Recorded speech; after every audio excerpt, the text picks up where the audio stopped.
We welcome on a very special guest to the Kyle Ave podcast, UFL champion, consensus All-American tight end in 2018 with the Texas A&M football team, and a third-round NFL draft pick to the Green Bay Packers in 2019.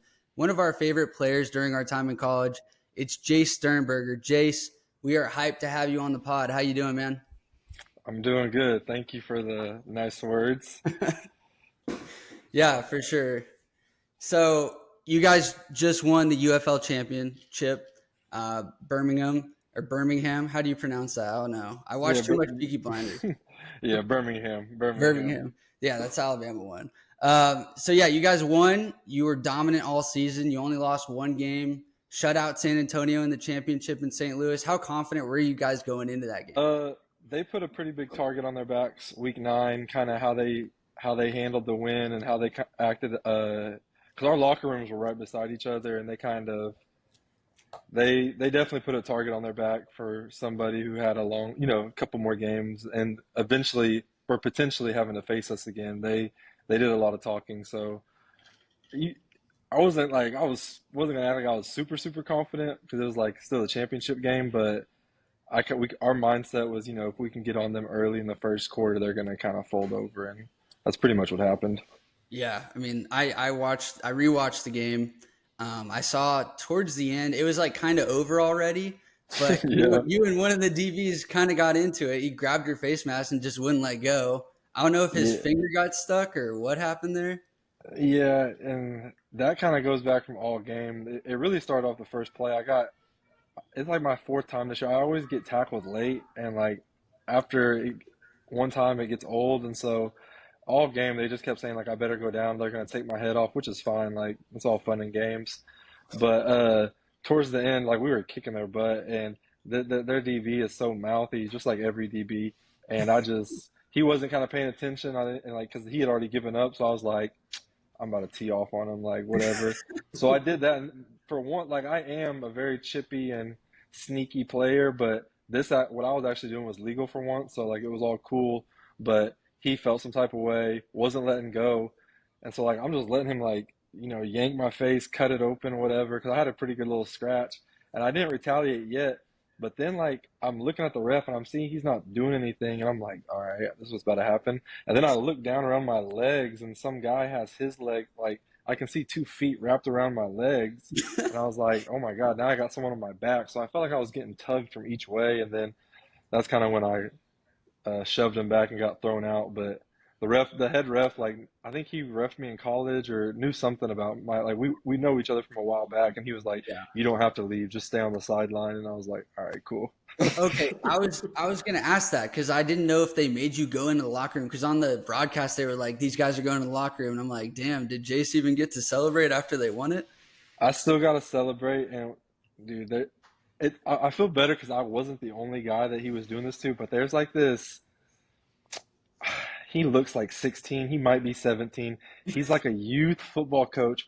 And dude, when I say this dude has been mother effing me the past 4 weeks of the season because he's like, you're the trashiest player I've ever watched. I don't know how kids would ever want to look up to you. Like, just ripping my ass. Turns out he was doing a couple of my other teammates too, but it was so funny because after the game, I had to go to my request and check it because I knew he was gonna send something because like I had just justified myself the week before, like I didn't even do anything, and uh, so I guess it showed like the other guy was walking out flipping everybody off, and then I kind of was in the little corner just kind of signing autographs. It was a it wasn't that serious. There was like a minute left. Like you said, the game was already Yeah. over. But no, I didn't miss the celebration. But that's what that kid was like. He's like, way to set an example for your 2-year-old son. His dad doesn't even get to do this, and I'm just like, bro, this dude's like 16 years old. Like I swear to God, like he's 16 years old, just chewing my ass after every game. Like you're so trashy. You're starting this. You're starting that, and I'm like, dude, come That's wild. Well, so we saw that your quarterback's Adrian Martinez, who famously played at Nebraska for what feels like a decade. Did he on. ever like talk about that? Dude, Adrian is like he's one of those guys like you almost feel bad of making fun of because he's such a nice guy and like such a good person.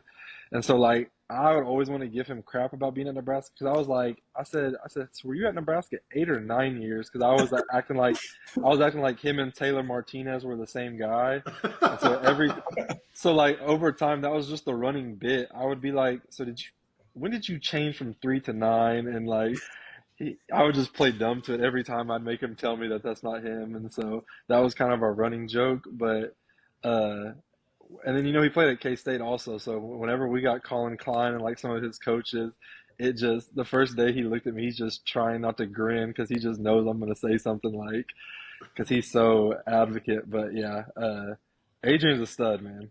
That's funny. Adrian's awesome.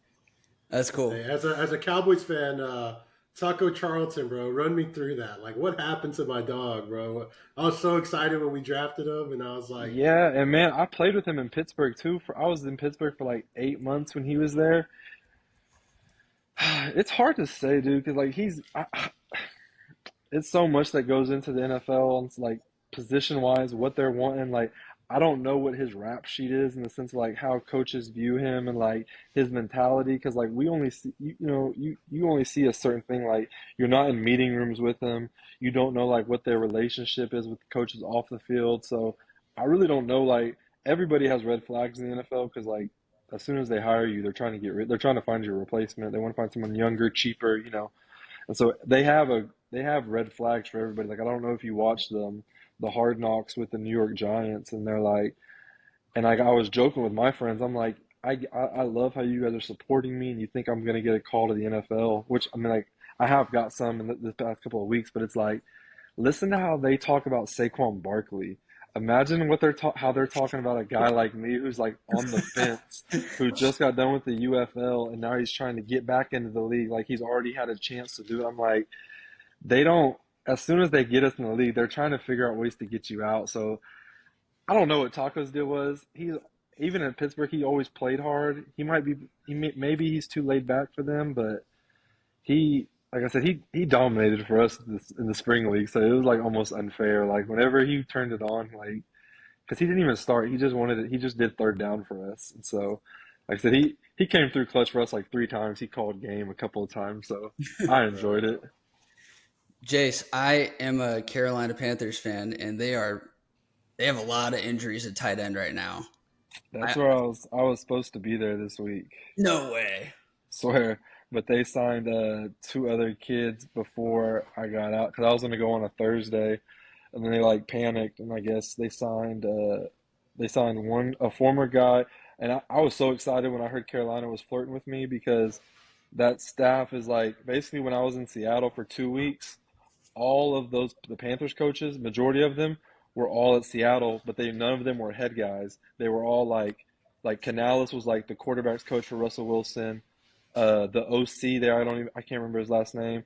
He was like a wide receivers quality control coach. Like It's yeah. so, when I was in Seattle, I was on P Squad, so it was like those were the guys I was kind of working with, like being the scout team, the good vibe, high energy guys, like the morale builders. So I'm pumped to go there. They got a preseason game tomorrow, so we'll see if they bring me in next week for a workout or something. Because I was looking at their tight end roster. I like my chances. I've never got so. I like your chances too. They got a fucking quarterback playing tight end right now. Yeah, man. We'll be rooting for Carolina for once if you go there, bro. Yeah. Me too. That'll be my first time too. Trust me. I was a diehard Eagles fan, and then once I got in the league, I've never cheered for them again. I I'm can't telling stand them. you are well. It's funny you say that because Tom Ag and Trek. They're huge Cowboys fans, but Tom Ag hates the Eagles more than any other team, and because I'm a Panthers fan, he hates the Panthers and Bryce Young. So everything you're saying is just hurting him right now.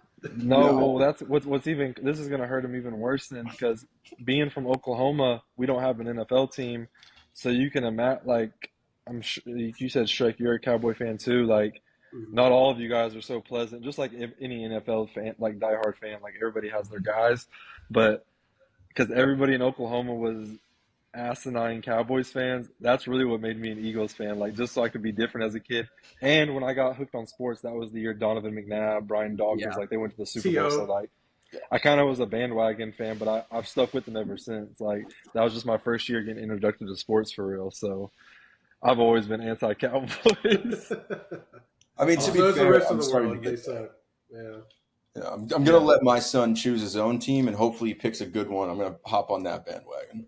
That's a freebie because my dad used to be an old Raiders fan, and so like when they were struggling when I was born, he was like, "Oh, I'll start cheering for your guys' teams now." Yep, my dad was a Raiders fan too. So we're like the same age. We grew up with the same exact like sports timeline, I feel like. Yeah. So that's really cool. My dad was a Raiders fan. I went through the whole Jamarcus Russell thing and all that too. So See, my dad's not a. My dad just. I mean, he was a Raiders fan, but like, my dad doesn't.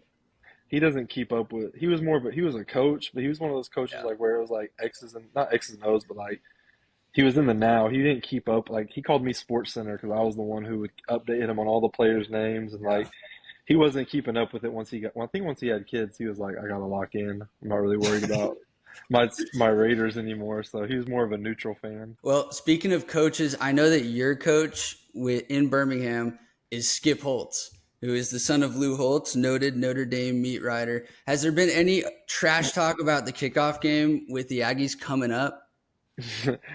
Man, no, because Skip, you just got to know Skip. Skip's one of the coolest guys. And like, I'm not even being rude or nothing because I love Skip. Like I literally love him. If I ask Skip right now, Skip is probably like sipping on some scotch, and he's like, Jace, I could give two shits about that game. He's like, like he he just loves football. It doesn't matter who's playing. He has no ties because he's so proud right now. Like he would say some shit like the only team I'm worried about right now is the Birmingham Stallions. Like at least that's how he would act around us. Like I don't because I think he's a Lou Holtz fan more than he is like a Notre Dame fan, you know. Sure. So I think he likes Notre Dame out of his heart. But yeah, I wouldn't even think to talk trash to Skip about Notre Dame. That's a good leader right there, bro. No wonder y'all won the chip, dude.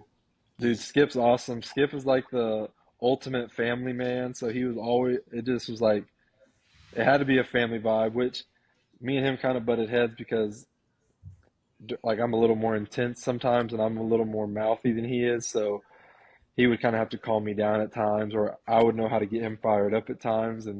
But yeah, that's my guy. Skip was awesome.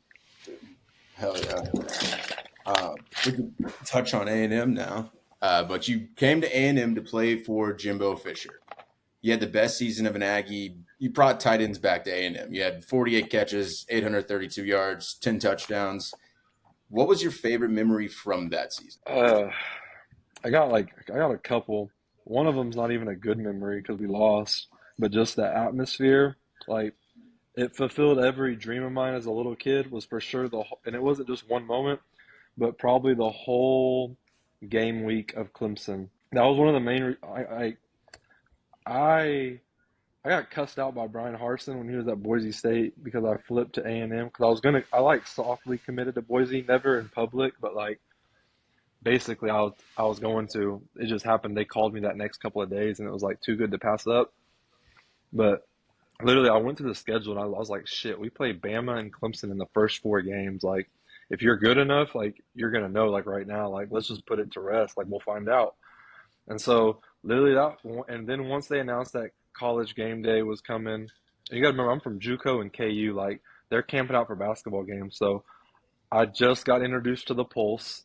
So I'm watching once I committed to A&M, all I did was watch games on YouTube. Like I watched the Tennessee and A&M game just for the crowd reaction. Yep. I watched that so many times just to like get hype.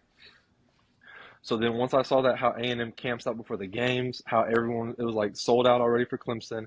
College game day was announced. Like seeing people make signs of my name in the stands, like as a college football kid, like that made I literally made the whole season. And then the game was crazy. Just how we lost was the craziest thing. And it's like, it sucks that we played them so early because every team in the country can say this, like, you don't know what you have.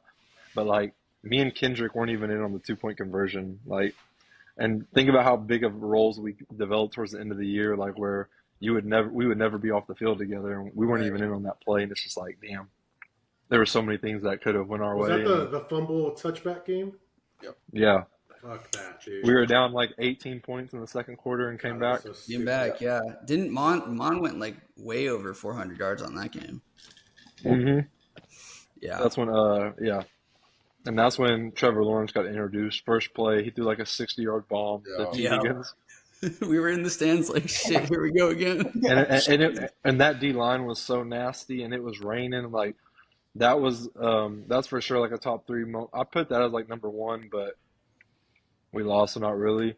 The Kentucky atmosphere, no, that's number 3. I'll put LSU over that. The whole LSU game was lit, and then Kentucky, and then selfishly the South Carolina game. Like personally, like that was just like.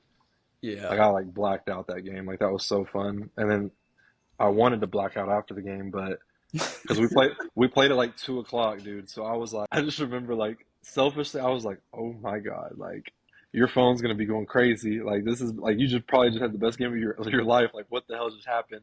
Yeah. And I just remember my phone's blowing up. Like I'm getting so much attention. I'm just like, this is crazy. And we played early. We played that 3:00 CBS game. So we're supposed to get to College Station at like 7. I'm like, dude, we're gonna be at Chivy's by 8. Like, we're going straight there. Like, this is about to be a movie. We're literally in Houston, Texas, and they're like, yeah, we have to pull over for rain. Dude, we didn't get home till 3:30. I missed the whole night. I was sick to my stomach. I was like, dude, this is gonna be the best night of my life. So who were the guys that would go out and party after the games? I feel like we were a pretty old team too, like, or the guys who played, like, we were all pretty old. So I mean, it was kind of one of those. Even if people weren't going out to like drink or really have that wasn't their mission. Everybody was kind of still going out just to hang out because like that's just what their girlfriends wanted to do. But I was always with Donovan Wilson. We were workout partners. Then like Buddy, Cam, Deb, Tuck. That was like the DBs were like my young friends that like we were always together. And then Kellen and Jamon were my roommates. And then Gilly, and then everyone was always, his group was always there. Trevor Wood was my good buddy, the other tight end. Like we had a fun team. So Travion, T-Dot, like we all kind of, I mean, I'm sure all teams were close, but I feel like we had a pretty good, that's another reason why we were, I think we did better than what people expected that year. So you mentioned the LSU game. Let's talk about it a little bit because that game literally changed the rules of college football. So what did it feel like when it was over? How tired were you guys? This is making me sound so bad, but we weren't even tired. I literally just remember, like, it's really A&M's fault they turned me like this. I remember looking at Kellen, and it was like the 5th overtime, and I said, what time is it? And they were like, it's like 11:15. I said, dude, we're not going to get to go out if we don't finish this game. Like, we have to win this. Like, it wasn't like strictly all worried about the partying. It was more so like, dude, like that was just like my cheesy way of saying like, let's win this. Like, let's get this over with. But like, I was 100% locked in the game. Like, don't get it twisted. But like, a part of me, I was like, dude, because I psyched myself out pre-games. Like, I'm like, this is why you want to dominate because this is what we're going to do and this is what's going to come. So I was like, we're going to be the first team to beat LSU and while we're in the SEC. It's a night game. Like, everybody's going to be like, you can't pass this opportunity up because y'all wanted to score 80 points in overtime. Like, that's ridiculous.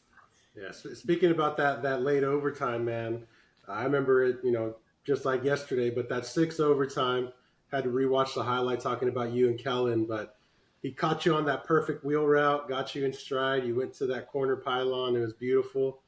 Yep. How did that feel?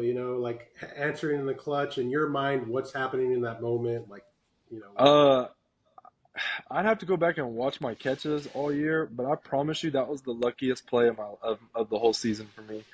Not because the execution, all that was cool, but Kellen threw that ball right. Like, I remember the light and everything too, like where it was. Like, he threw that ball right in the lights. Like, if you look, I don't catch it with my hands. Like, I'm pretty sure like I scoop it with my I basket catch it because I genuinely like could not see the ball at all. So that's why I'm pretty sure I even gave like a little basic little thumbs up celebration because I was just like, oh shit, thank God. Like, thank God I caught that ball. Like, that would have been so bad because I could not see it. So that's honestly what I was thinking. Was that the first time you were on the field whenever the fans rushed on the field? Was that my first time on the field? Like whenever the fans came down Rush Field, was that the first time you ever saw that happen?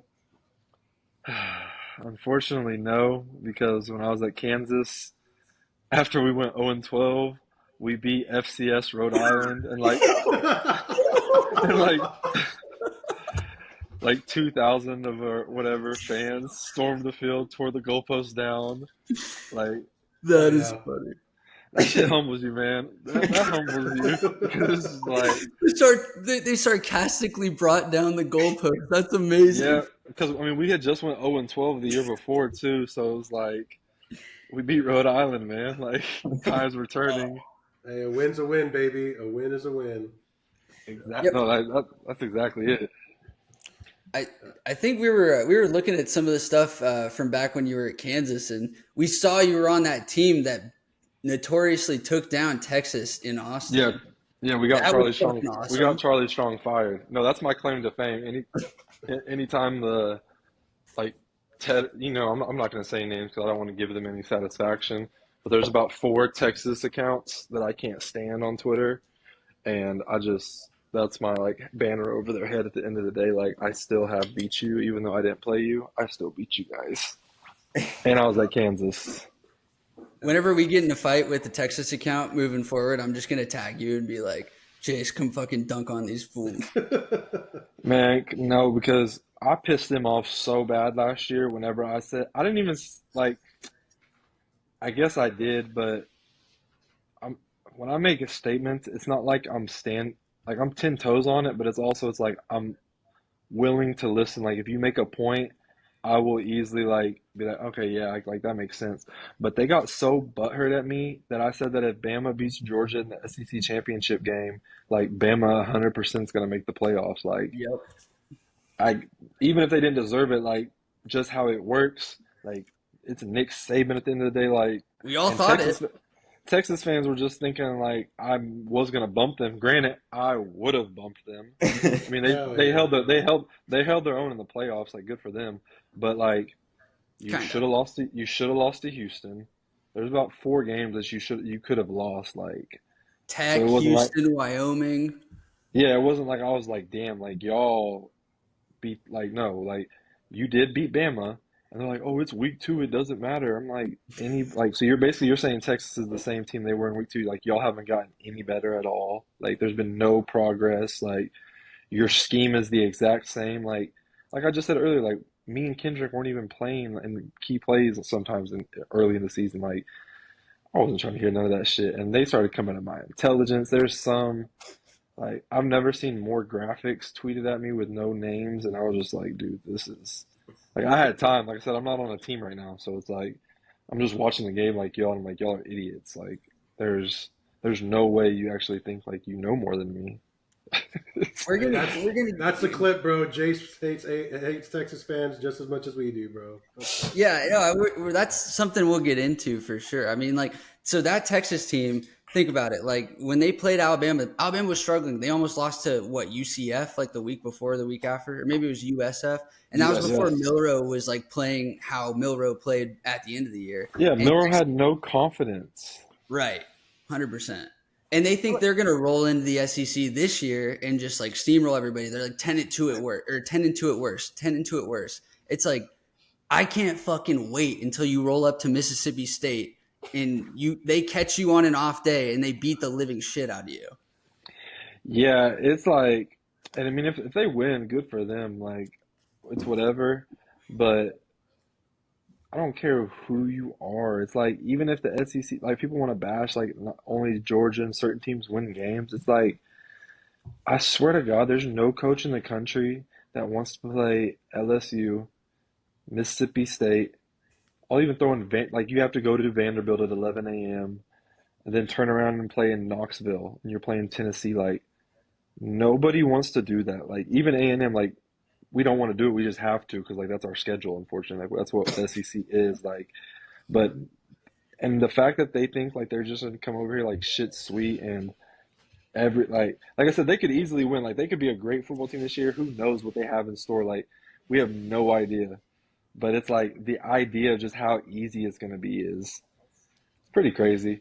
Like I still think OU is going to do better than them this year. I'm not even saying that to troll because like I've got into it with OU fans too who think the SEC is sweet. I'm like, dude, the trenches is a different level. Right. Like it's not the same. It's just not the same. Like I don't care what you have to say. Like, I don't. I literally have played in the Big 12 and I've played in the SEC. So like, I don't know what else you need, what credibility I need to offer. True that.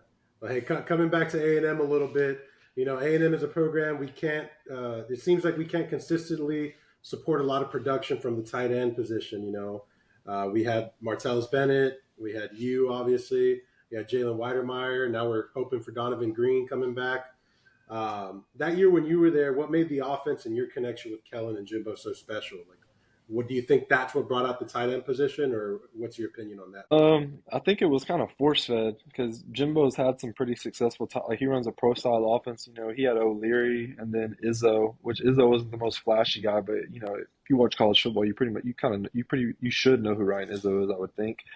And so I was kind of force-fed to be the tight end off the jump anyway because someone had none on roster. Like it was me and Cam Horry, which is my friend, but he ended up switching to defense. Like so there's really no other tight ends. It was Kellen's first year in the offense, and if we're being honest, the timing, the steps, all the footwork, like it's harder to throw to the outsides and to receivers, like based on corners and tight. I feel like tight end that's usually why we're the safety net in the offense. But me and Kellen just developed a quick relationship, and like I said, more than anything, like we just had the trust because one, he's trying to learn everything, and then I think I was one of the more consistent guys on the team anyway, and so. Like I said, practice was hell for me and Kellen every day. Like Kellen definitely got it worse than me, but I was a close second. And then when it came to like work, the actual like steps and mileage, like nobody touched me on my GPS ever. Like the amount of calories I burned every day and as much as I ran because, like I said, I was the only tight end. They didn't let Trevor run passes in practice. Like it was so stupid. Kellen's if Trevor or Glenn Beal or someone's like bullshitting in practice, he'd just be like, Jace, get in there so Kellen can get the rep. Like. That's why I played at 230. Like I was so light because I was literally running every day in practice, like more than the receivers, not faster than receivers. Some, not all, but like yards per practice. There was nobody touching me. Like Jimbo to this day would still like talk about it when kids was complaining about rest days. Yeah, talking about receivers, going on that little tangent real quick. Topic you wanted to, or that we all wanted to kind of talk about, something that was going viral on Twitter today. What is this fallacy that A&M can't recruit wide receivers, or why? What do you think about that?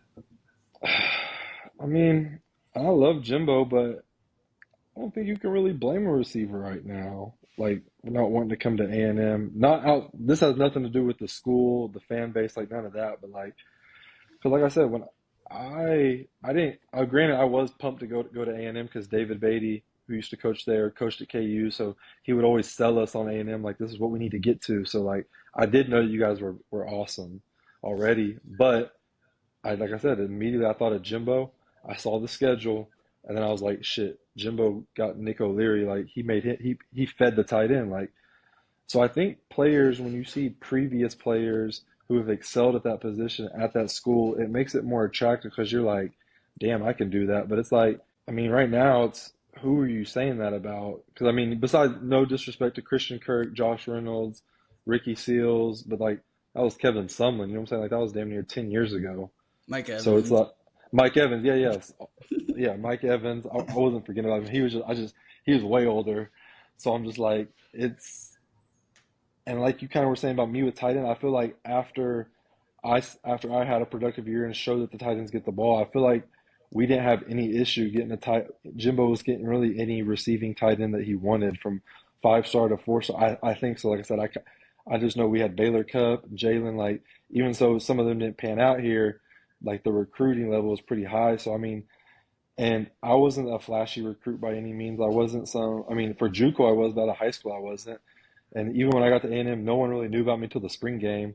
And so I think we're in a great position at receiver where we don't have a lot of egos in that room. We have a lot of, I don't want to say blue collar, but very humble, hardworking guys that's what it takes, I think, to put a position group on the map is because maybe if you don't have a Michael Jordan or an All-American out of the group, if you have three really good guys who mesh with the offense and bring the best out of everybody, I feel like that's when you start seeing success. And so that's really just what it's going to take. Personally, I think whether it's Noah Thomas, Moose, or Yeah. whatever young guy we have coming in, it's going to take some real production to kind of turn heads. Because right now it's like no one thinks that we're going to throw the ball. Like, you know what I'm saying? It's not. We have a whole new offensive scheme. Like, I think Coach Klein is going to do awesome. Like, I think he's going to.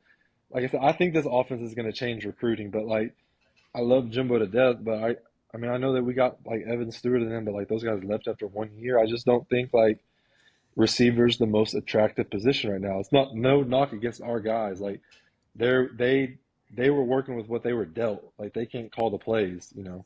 But moving forward, I think these group of guys are going to have a real opportunity to set the foundation of the future of A&M receivers, because they have a chance to make guys want to go play there based on their success. And so as someone who's done that, like I know it works. And like I said, it's really cool to see. And so I think players will start feeding off of that. Do you think that any of it has something to do with Jimbo not letting Moose wear a sleeve? Yes, but like it's deeper than that. You know what I'm saying? Like I think kind of like how you do one thing is how you do everything. So Sure. I'm sure if Jimbo was strict about that, there was some other things that he was pretty strict about that maybe could have, it all ties together. But like that is like the focal point. I don't think so, but like as playing a hole in the whole scheme of things, I definitely think it kind of played a factor. And like I said, I like Coach Craig, but I don't know how that went down. You know what I'm saying? I think he's a good recruiter, but I didn't. You know what I'm saying? I don't know how he was after I was out of there, because my year I was there, we forced. Like I said, I had the most catches on the team. Like we forced the wall to me, so the receivers were still kind of learning the offense, and that's where Jimbo kind of not in trouble. You have to trust your players, but I just don't think Jimbo trusted the receivers.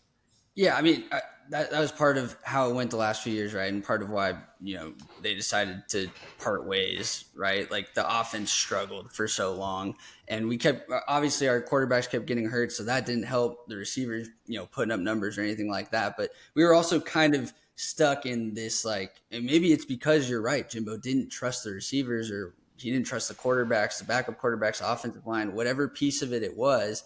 But we were kind of running like this 3 yards in a cloud of dust offense for the longest time, for the past like 3 years that Jimbo was there.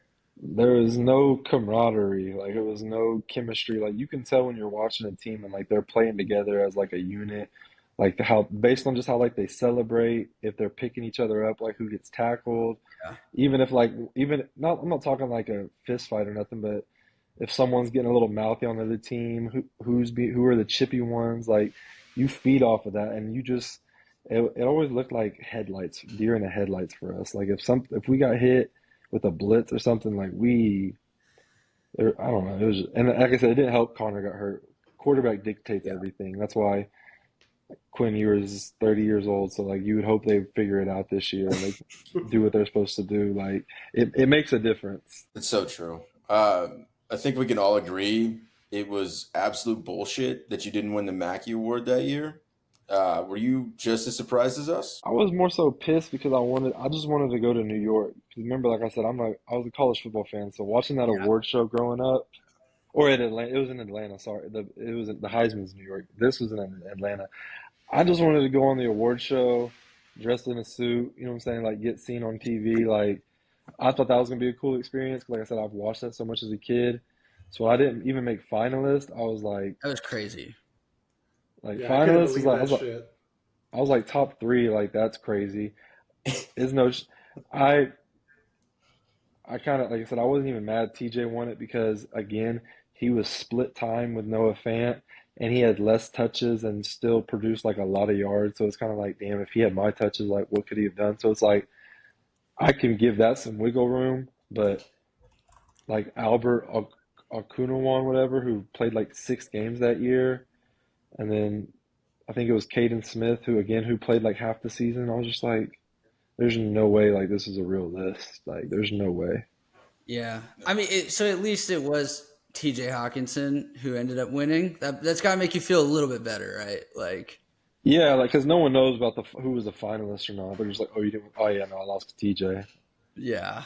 But and that's I'm more mad about I mean the Mackey would have been pretty badass, but I'm more mad that I'm consensus all. I know that sounds ignorant, but I'm more mad it was consensus and not unanimous because I got four out of like it's five committees and I got four out of the five, and that fifth committee voted for TJ. So I was just like, unanimous. It just sounds way better to me. Who is the fifth committee?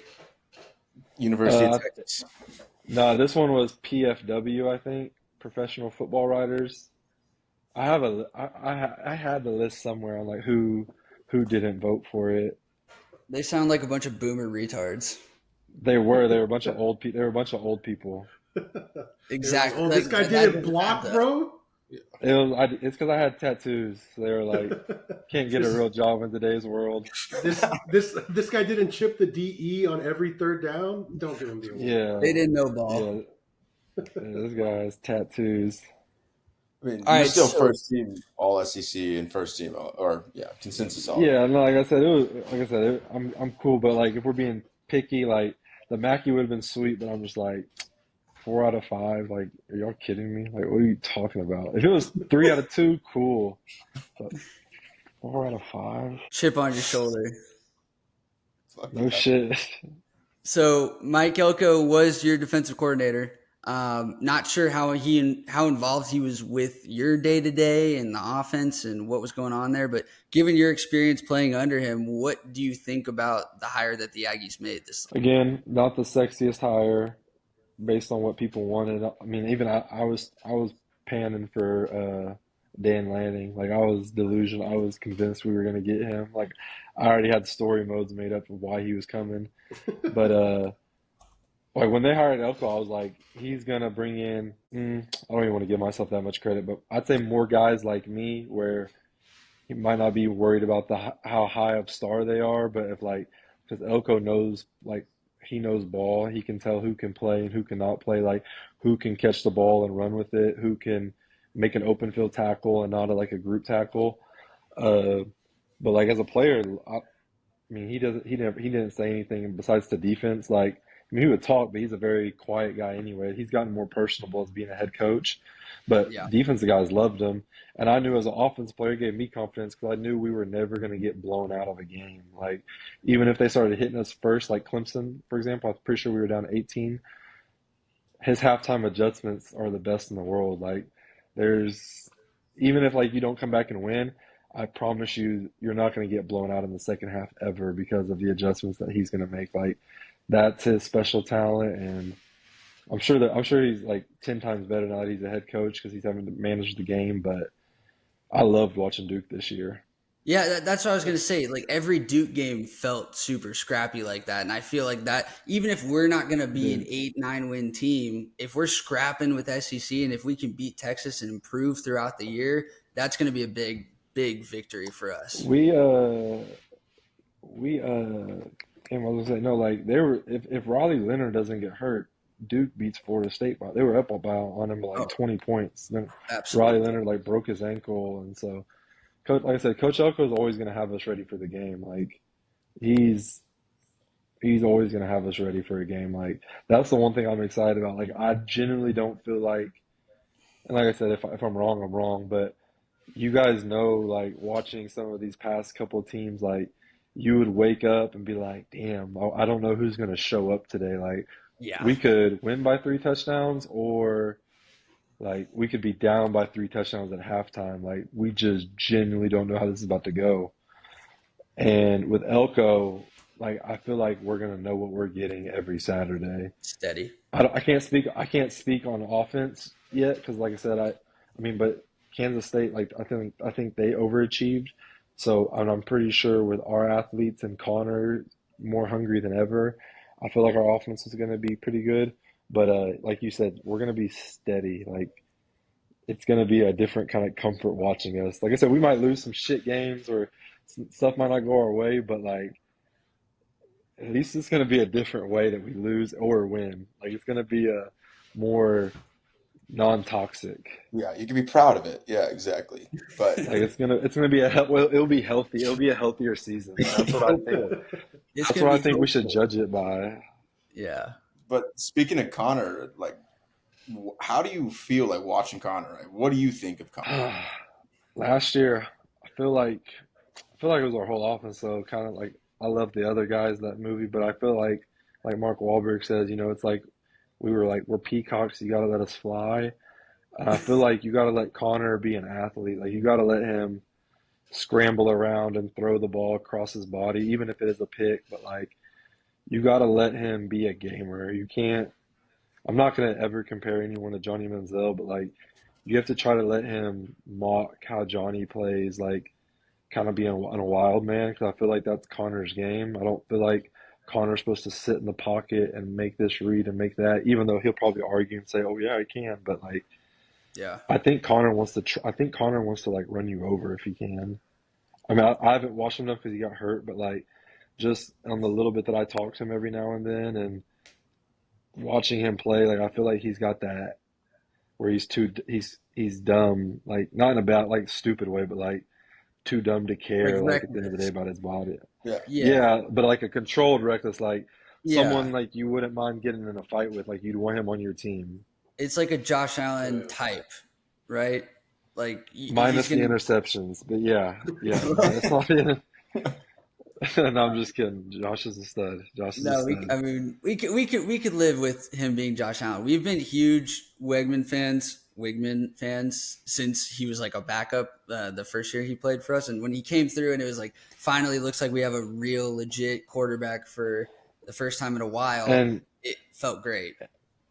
like I said, this might not be news to you guys because, like I said, A&M football fans are crazy, and you guys know everything. I feel like already, but I know for a fact, like I said, I was going to Jimbo's practices the past 2 years when I haven't been on a team. Who was it? Haynes King and Zach, or was it Haynes King and Johnson kid? Max Johnson. I'm getting Yeah. PTSD right now. It was those two when Connor was a freshman, right? Zach was already gone. Yeah, Yeah. Zach was gone. This is what one of the coaches told me is that Jimbo wanted to start Wigman from day one, but he knew that that Johnson and help me out, Haynes King. Haynes King He's king, would yeah. have entered the transfer. They were going to enter the transfer portal immediately, and then Jimbo was going to have like I think we only had like two walk-ons as our backups, and so that's Oh why my I'm not. I'm gosh. not out. No, I'm not trying to make Jimbo look dumb. I'm not saying like it was like No, Jimbo it's was like losing politics. sleep over it at night, but like deep down, I know for a fact Jimbo wanted us was going. When I say Jimbo wanted to, I'm not saying he didn't because he was scared because Jimbo's arrogant, will do whatever he wants. But I know everybody wanted Connor to start, Jimbo Wow. included, but it wasn't worth the risk I of. mean, this is what we were speculating. Like we Yeah, talked about this this on the was a show. conspiracy theory. This was our conspiracy. Yeah, no, that's the two people that I would talk to when I was at A&M practice. Like I said, Jimbo never told me this, so could not be it could be false. Sure, But sure. the coaches and assistant staff members I talked to, who I would trust with a lot of stuff. They told me that Jimbo loved Wigman from day one and wanted him to start, but the politics of the other two quarterbacks, like he just couldn't deal with it, or not deal with it, but he just wasn't going to force the decision. I mean, some of the politics behind it. I think Haynes King's dad was the head coach at Longview, which is just Yeah. a huge recruiting pipeline. So you didn't want to ruin And that. like Haynes didn't do bad, did he, the year before? So it was like, again, it wasn't like they didn't do anything wrong. But I think because was it Mississippi State or South Carolina that Connor got his first game against that he went crazy. We threw for like 3 touchdowns, which was like water. That was like rain in the desert for the first time. I don't I know mean, if it was Mississippi State. I think we lost that year to Mississippi State at home 26-21, and I was pissed. I think it was Whatever game he played for his first game though, it was just. I just remember. I know Jimbo wanted to start him from the beginning. yeah. I mean, you could see it right away with him. It's like this guy's a quarterback. It makes sense. Like where's Guys, it? guys feed off of him. Just, I mean, what I've seen, I could be dead wrong, but Yeah. it seems like everybody gravitates towards him.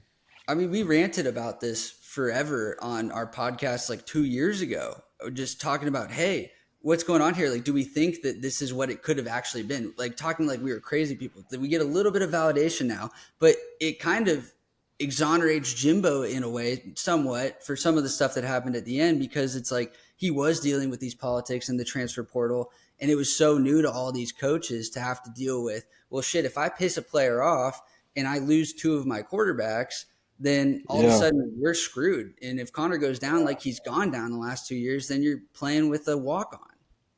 yeah. Shout out Blake Yost, I think. Is that his name? Is that who it was? Yeah. Yes, yeah. Yeah. Uh, yeah, no, there was a lot of shit Jimbo had to deal with, dude. Trust me. Like, I love him to death. Like, I was his first commit, first recruit, so I'm obviously biased, but I think we lost you on mute there. Nah, he's got an incoming call according to Riverside. Oh, All you're good. good. that was my chaplain calling. I had to talk to him. Yeah, Jimbo dealt with so much crap, man. Like, players didn't make it easy on him. Granted, I'm sure every coach has their shit they got to deal with, but I'd love to have like a $70 million beer with Jimbo on a back patio. dude, you wouldn't. Talk it over. Man, Like, that's the thing about Jimbo, man. You're not gonna get a lot of words off because like he's 100 miles an hour all the time. Like, and when you start talking to him, you feel rushed. So you start getting nervous, and it's like, dude, if you stutter, you lost his attention span. Like you're done for. So we actually heard from a pretty close source of the team. I can't give up any names here because this was in confidence, but I don't know if you can confirm this or not. I don't know if this would have been your realm, but apparently, so Dan Lanning was on, or Dan Lanning was, where was he at the time before Oregon? Do you Georgia. guys remember? Georgia, yeah. So he was working on like the recruiting side, or he was the DC there, and we heard that he had a mole on our recruiting staff, and they were planning like a coup against Jimbo at one point, and somebody found out about it, and Jimbo had to fire the entire staff at the Christmas party. No shit. Do you know anything about that? Okay, I don't know. Maybe not. Maybe not.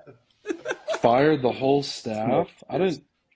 Like a bunch of the recruiting staff. Oh shit. What years was it? It had to be whenever Lanning was going to go to Oregon because he was getting ready to steal all of our recruits.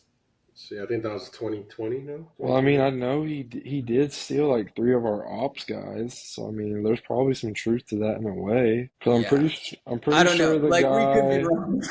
Cause I know the guy who was dating. This is so random, like fun fact, but his name was Tyler something. He was dating Daryl Dickey's daughter, I'm pretty sure, or they were just super good friends. No, I'm pretty sure they dated. I know he left there. We had a director of recruiting ops guy, and I think his name was Andrew, maybe, or something. We still follow each other. It's like three dudes at A&M who did go to Oregon with Lanning, so like, I don't probably know. some truth there. I could dig. I could. This is all football conspiracy shit. Yeah, now. no, for sure. I could dig around. Okay, let us know for sure. All right, well, we'll get back on topic here. So you decided to forego your senior year at A&M to enter the draft. Awesome. You get drafted in the third round by the Green Bay Packers. So what was that process like, deciding to enter the draft and everything leading up to getting that phone call? Yeah, it was it was hard. 'Cause like I said, part of me did, I really did. I mean, I did want to leave, but I didn't. Like I said, I felt like I'd been in college forever after doing KU for 2 years, then JUCO, then A&M. I was like, damn, this is a lot. Obviously, we didn't have NIL or anything like that. So, like, if there was NIL, I'm willing to guarantee that me, T. Will, Eric probably would have been the only one who didn't stay because I think he went second round anyway. But shit, who knows? But if there was NIL, no one would have left that first year. All of us who left early, we would have all stayed another year. I promise you that. But Yeah. like I said, again, just the dream because it's like, damn, you're close. But again, it's really the South Carolina's. It's that game's fault because after that game, my phone was blowing up. And then I got named midseason All-American because I didn't even know if I was good enough. Like I genuinely did not think about NFL when I committed to A&M. I was just like, shit, Wow. SEC, like let's just see how good you are. Like you're gonna like play against the best. Like let's just see what happens. Like I mean, obviously I wanted to go to the NFL, but like coming from KU, like that wasn't the first thing on my mind. Like I was like A&M, Aggie Network, graduate from there. Like this is what we're gonna do. And so I mean, it took me the whole from week 6 of South Carolina till like the bowl game. Like I was back and forth. 'Cause I was like, do I stay, for the legacy, like that thing, or it was really injuries. I was just like, man, I don't want to be a Jake Butt, who's my friend, but I was just like, Yeah.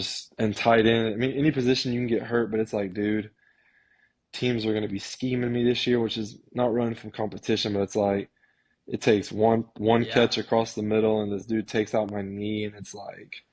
Fuck. That Totally. is my that is that That's that. you asked me earlier, Tom, my coolest moment. Another coolest moment that's like my weird flex is that Jimbo took his private jet to my hometown to talk to my parents to convince me to stay. That's That's because my dope. town's like 5,000 people, so it's like small town. Again, like I said, that's like some shit I would see on the movies for football, and I was like, that's probably one of the coolest things that like. Some straight Friday Yeah, like Night Lights I shit. wasn't even Yeah. there involved. Like I wasn't even there, but just the fact that I Oh, know he did it, I was like, that's cool. Damn. Damn. Well, in your time in Green Bay, straight up, is Aaron Rodgers weird? Or is he cool? What's his vibe? I mean, dude, I'm kind of a sick puppy. Like I'm dark humor. Not a conspiracy theory guy. I mean, I am, but it's like I'm very basically unless you can 100% prove me that it didn't happen, I kind of believe. I like to. I'm not saying I'm like dumb, like where I'm like, oh, it definitely happened, but it's like, why not, like glasses half full, like why not see possibilities? Like until someone proves it wrong, like why couldn't it be true? You know what I'm saying? Like life on the ocean, down underwater. I mean, that's a whole different subject, but yeah, okay. Aaron, And thankfully, this podcast is sponsored by ayahuasca, yeah, bro. So Aaron was awesome, dude. Like people think we had a bad relationship. Granted, he was like 35, 36. Like, it wasn't like he was inviting me over and we were having dinner and stuff, but like, sense of humor. I think he thought I was funny because I got so nervous the first time he called on me to tell a joke in front of everybody. He eventually started making me do it like 3 times a week. So it was kind of like a bit we had. So, like, I eventually got good at it. So I was damn near like doing stand up for the team. Like, I mean, I was awful at sometimes, but I got better and like, should have been studying play. Wait, was that like a hazing thing? Like he would call you and ask you to tell him a Not joke? like a hazing thing, but like that's why like a whole different story with LaFleur and why me and him aren't friends.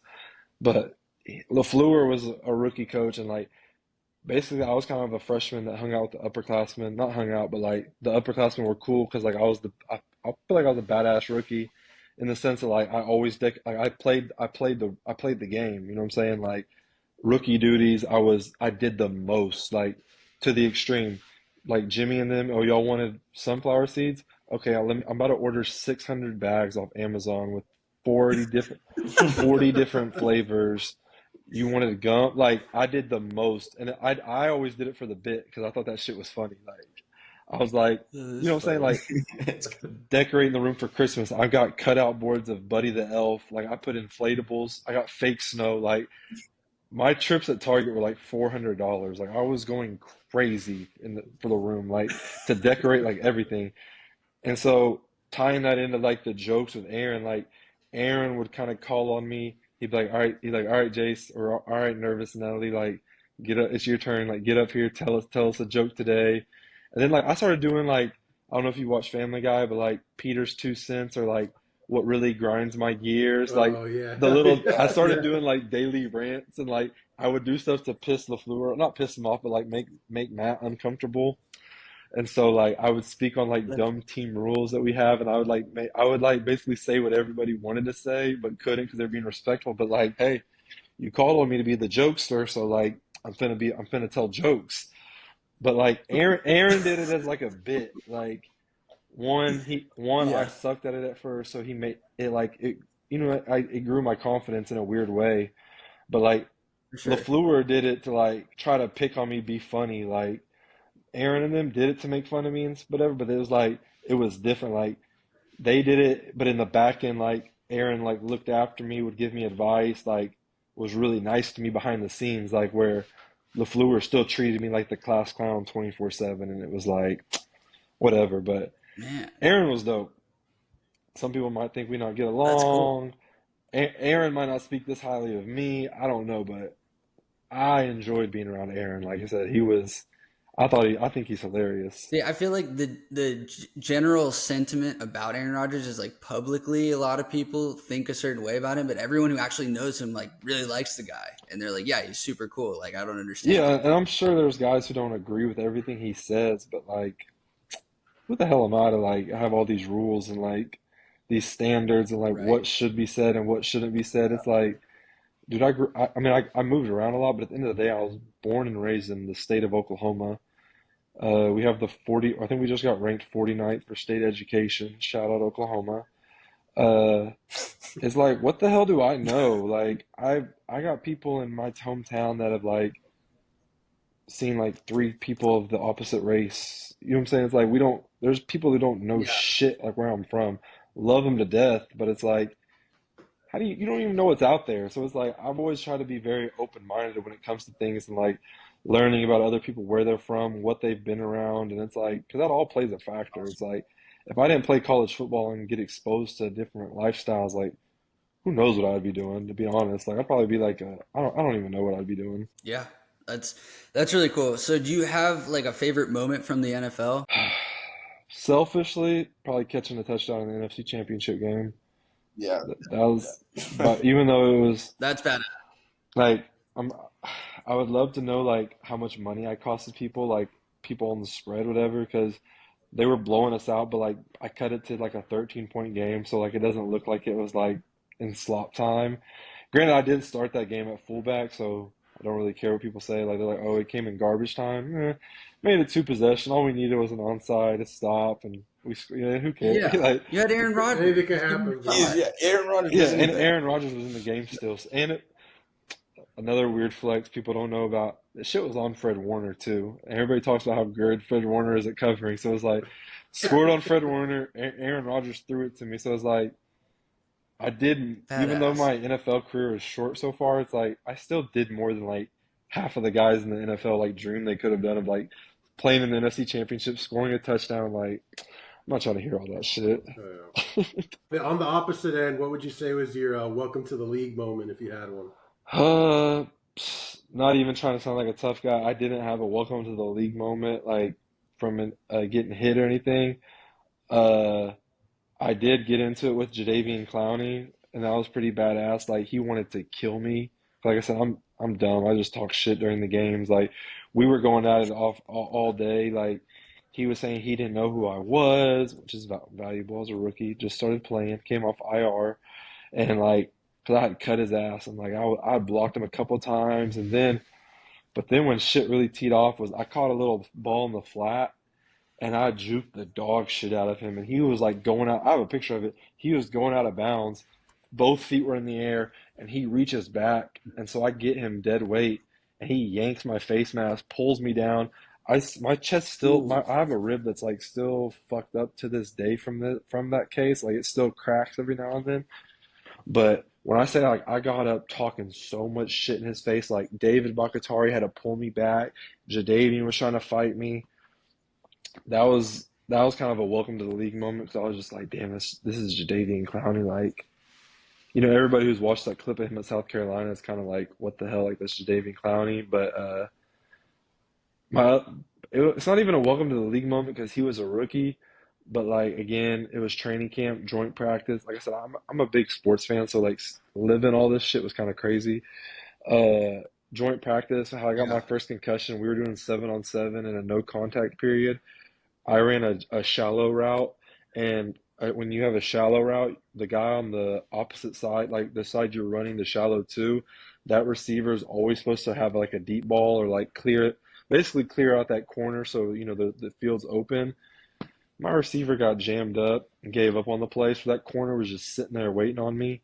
and I was looking back at the ball, and he cheap shotted me, and it started a whole fight in practice. And so I guess that was kind of my welcome to the league moment, like, because I was like, damn. Meanwhile, I'm like laying on my back concussed, but like I'm watching all my teammates like stick up for me, and like it was funny because like it was just funny. So you played during the COVID season in the NFL, right? Yeah, like, with the empty stadiums and all yeah, that. That was so weird. yeah. It was super I weird, mean, dude. like you're just in these empty stadiums and they're like pumping crowd noise, and I don't Yeah, know, like I still blame that for the monumental moment of my career. 'Cause I feel like if there was fans in the game, I definitely would have caught this ball and gone and scored. But it was a routine catch. But it was just like it was a morning game. There was nobody in the stands, and fucking my dumb ass, I caught the ball, I didn't look it in, dropped it. I think I probably would have went for like a 45-yard touchdown. But I'm 100% dying on the hill that if there's fans there cheering at me, yelling and stuff, I'm locked for in. sure. I'm catching that ball, which is it's an excuse 100%, but I get to make those. You're used to Kyle Field. No worries. We all get it. Yeah. Honest to God, I think I pissed Aaron off one day when I told him that because it was family night, Green Bay, and he's like, "So you guys nervous playing in front of all these fans?" And I was like, I wasn't even trying to sound like an ass, but I was like, I just kind of played for like 110,000 against LSU, you know what I'm saying? So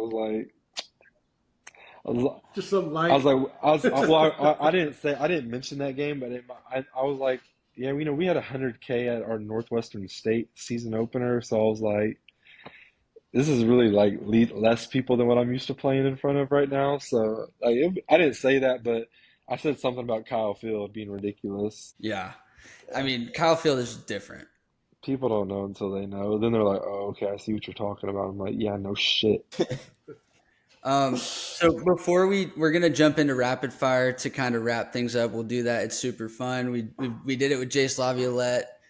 We did it with a couple other guests. So I just had a question off the cuff. Like when you are just because it's every kid's dream to just like catch a ball from a Hall of Fame quarterback, right? Like what was it like for you playing with some of those guys, especially Rodgers, and just like catching the first ball from him? Does it feel different? Does it just like perfectly morph into your hands and you're like, oh my God, that felt great? Or like, what is that like? You don't, I mean, Aaron was just more consistent. You don't, other than that, like, it wasn't like, oh, this is a different ball. Like, they're all spirals. Right. All It's right. Well, never Focus. mind. it's more ball placement.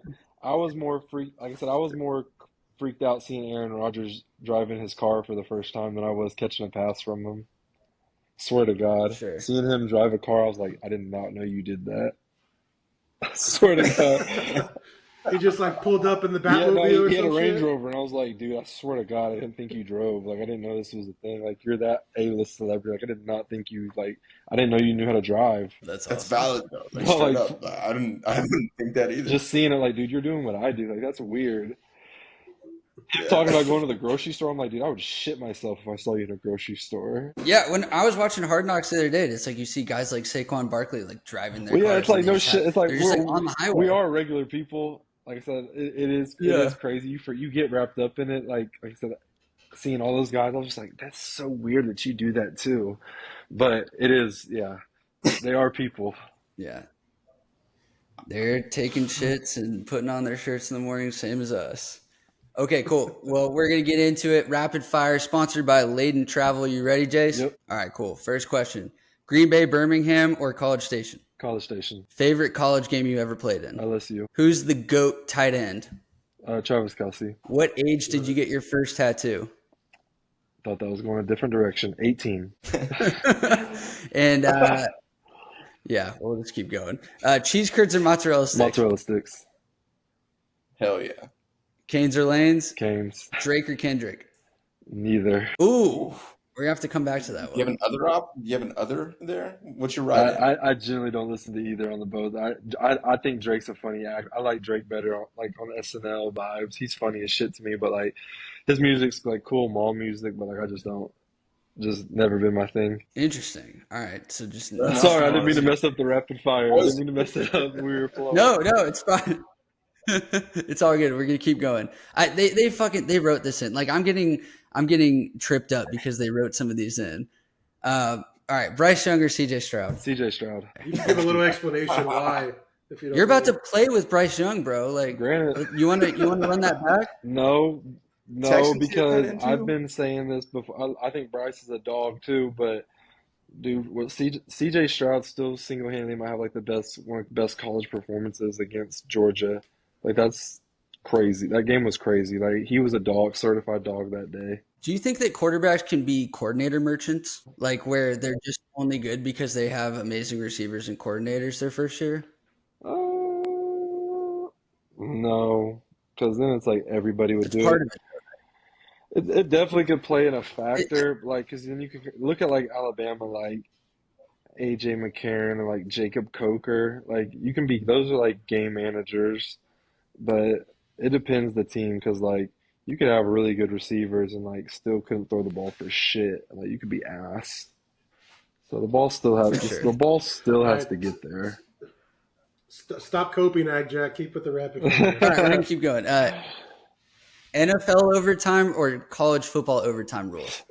Which college? The new college? Yeah, the new college. Sorry. NFL overtime. Interesting. All right, yell leaders or cheerleaders? Cheerleaders. Ooh, Yes, sir. intense. Funniest teammate. Oh geez, I have way too many. A&M funniest teammate. You can list a few off if you want. Shit, I mean, you probably wouldn't even know who it is for A&M. His name was TD Moten. That dude was crazy. He's hilarious. Green Bay. I know it's been a while. Birmingham. Jesus. I mean, the answer is me to everything, but Yeah, that's what I thought it would be. no, there's some funny guys. I just can't think off the top of my head. Like dudes who really like crack me up like every day. I just can't think off the top of my head because that's such a serious All right, subject for me. last one. Favorite quarterback you played with? Fanboying. I'll go Aaron Rodgers. All right, cool. Well, that But really, was that's rapid a fire. lie. by That's a lie. Lane Travel. I'm sorry.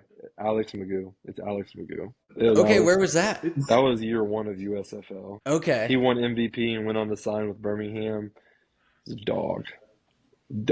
I can't say I'm familiar, but I bet he is. It's worth the YouTube search. I promise you. His USFL highlights. This dude is a dog. Well, is he not with Birmingham anymore? No, he signed with Green Bay. He was on their practice squad all last year, and then Oh, he's an athletic freak. They moved him to receiver, but he just he pulled his hamstring a week before camp, so he got on a injury reserve, like a medical leave contract. Like they cut him, but he got like a settlement for it. Well, it's that always was nice chopping it up. rapid fire. That was rapid fire with Laden Travel.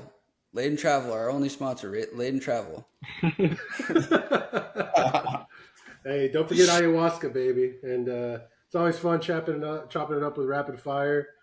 We got to ask every guest this, especially now that we're getting so close. What's your prediction for the Aggies this upcoming season, Jace? I said this is probably arrogant, but I said if I think we do what our defense does, I think minimum is 9 wins. Let's go, dude. We're right on over here. I think We'll Let's send you go. our first article, baby. Minimum. I think minimum, not like I have high expectations. Like this is the most confident just because I'm brainwashed by Coach Oko's defense, man. I'm telling you, I'm brainwashed. I haven't seen it even at like he turned Duke around. Duke was playing like defensive football. Like, dude, that's hard. And I just think like the resources he has here, like you just gotta. I'm down to be proven wrong, but I just need to see it. I just gotta see it. And I think I genuinely think we finished with a better record than Texas too. Let's Hell go. yes. I'm not saying I'm not saying that to be petty. I'm not saying that to start beef with Cranky Bevo. I promise. I think it's gonna be like they're gonna be 8-4, 7. Let's go. I say it with the beef included. Fuck Texas. Fuck Texas. Yeah, earlier when you mentioned about the second half adjustments, that was just like holy water for me. Like I was like, God, I can't wait to watch like a head coach do their fucking job. Yeah, dude, I'm telling you, coach, just go watch the second half of games at Duke, man. I'm telling you, it's like candy. That's why if you guys were to ever bet on sports, who knows if you guys do, who knows if I ever have. Who knows? Duke's second half bets were incredible last year with Coach Oko. Yes. Duke rarely didn't cover, or they didn't do what you needed them to do because because of Coach Elko. That's all I'm gonna say. Hypothetically, in the UFL, where it's like there's a lot of fun stuff and there's like Wild West rules where they're trying stuff out for the NFL a little bit. Are they cool with gambling But, I mean, you can do whatever you want. You just can't gamble on like the UFL games. on your own games? Okay, well that's pretty lax though. I feel like in other sports, it's like you can't gamble at all, no matter. Yeah, what. yeah, and I think they're starting to get more and more like less strict about it. I think they're starting to be where you just can't gamble on your own sport. But Sure. yeah, I know they're yeah. Hey, let's start a rumor that's that the NFL and the NCAA are going to allow teams to bet on Korean baseball, just like as For fun, run, yeah, you know? trial As run. advice. That's awesome. Well, Jace, it was awesome having you on. Like, thanks so much for joining us. You don't understand. You're just like fueling the fire. Like, we're trying to find ways to validate ourselves, and just talking to you and like hearing some of this stuff where you're connected, like football, like you're just feeding it, and we're just gonna be. Our heads are going to be so big going into Notre Dame, and then if we win that game, it's just no holds barred for us. So I mean, man, like I said, no injuries. You can't control those, but there's like O-line and quarterback, like your two worst positions to get hurt in. Like I know Texas just lost that star. Was he their starting? I'm not familiar with Texas players. The running back. Like that was their star guy this year.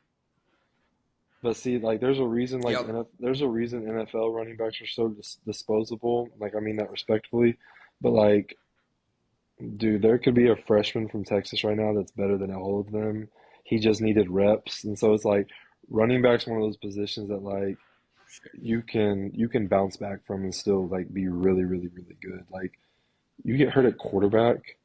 Granted, I think I like our backups this year even better, especially watching the bowl game. I think we have the most underrated quarterback room in the SEC. Hell yeah.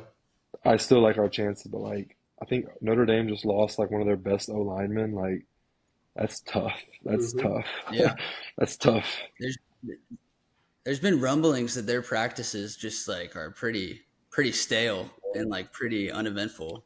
So we'll see. Kyle feels gonna be.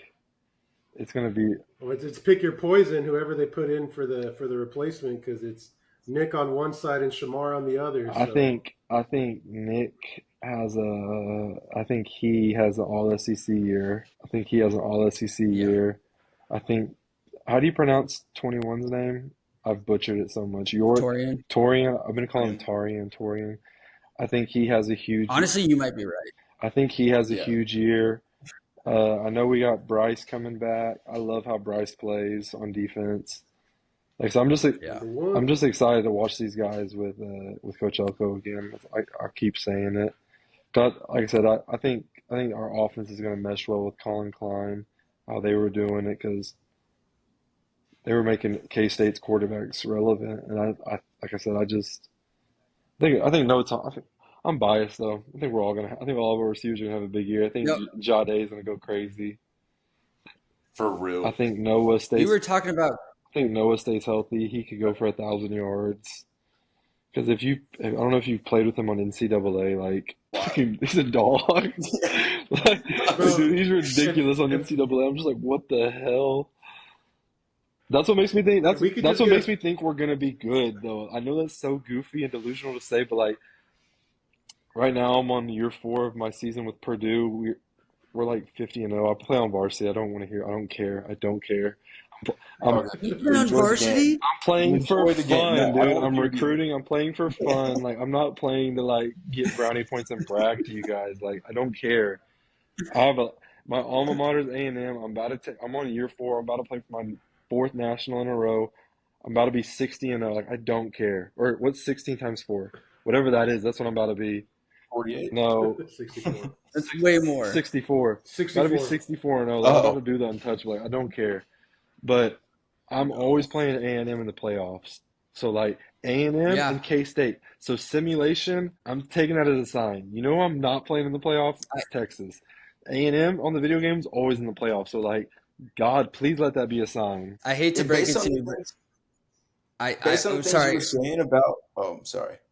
No, you but go based ahead. on the things you were saying about your recruiting and everything like that, the recruiting's realistic as fuck. Like, You need good brand exposure. You need a good like ambiance. The air better tastes better on Dude, game day. if you go from being my number one intention to me, as soon as you go to two, I'm not swaying you. I don't like it's impossible. Like I'm taking all my points back. Like whatever, I'll move on. I'm not doing that shit. I'm not good at that yet. I think whoever you make your alma mater, like if you're a coach in Dynasty, they make that team really good, so you play them in the playoffs. Like I have a theory about this because I made my guy A&M too, and I played them in the national championship, and they whooped my ass. And I was like, did I throw that game? I don't know. See, I still win. Like I said, I'm about to be 64-0. Well, because you're playing on varsity like a little bitch. Yeah, and I sim a lot too. I literally just do it for the recruiting and watch my players build. That's really what I do it for.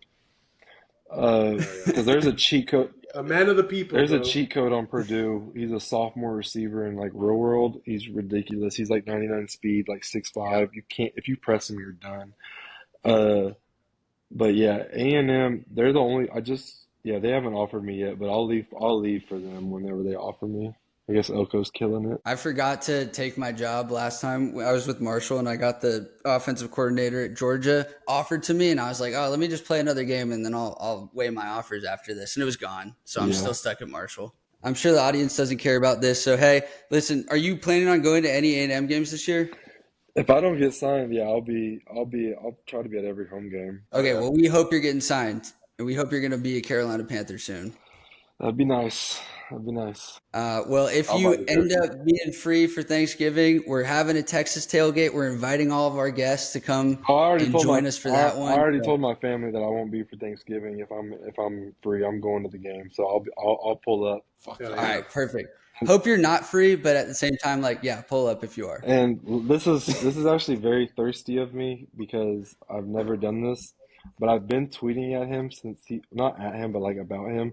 But Jace is the reason I did do this show because I was like, damn, Jace did this. I got to do this, but I still haven't got to be in connect with Jace. So if I don't even know if he likes football, if he knows about football, whatever.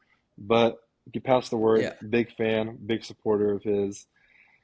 You know, we're both Jaces. Dude, we'll make both Jaces, both All-Americans. Like it's a good deal we got going. I'll just make a group text and call it the Jaces. Yeah, like he's about to go first round, first pick, which is incredible. But yeah, I've been a big fan of Jace's from like day one. Yeah, he's the man. All right, well, Jace, thank you so much. Do you have anything you want to plug? I don't know if you're tell the people your social media handles, just if they're not following you already. Shit, I think my Twitter is just my full name. I had to grow up. It's just Jace Sternberger. or it's Jace Stern, or it's J_J Stern. And then my Instagram is just Jace Sternberger. But yeah, I'm on there a lot. I'll be on there a lot during football. I'm still debating if I want to do like my own version of like the Manning cast where I just stream. But like I said, I don't do well when A&M fans start talking negative and start like burn the whole thing down. It's like I struggle with that because I'm just like I get too emotional. I'm like, you don't understand what goes into this shit. Like, relax. We're gonna be fine. But hey, if you're looking for a platform to get some practice on, you wanna do some AgKnocks stuff, we're always open to it, dude. We had so much fun on this with you. So thanks again for coming on, and we're hoping that you sign with the Panthers soon, right, guys? Appreciate you guys having me. In this case, yes, I do. Appreciate you guys having me. All right, hang on. We're gonna end the recording here. I'll just cut it off at this point.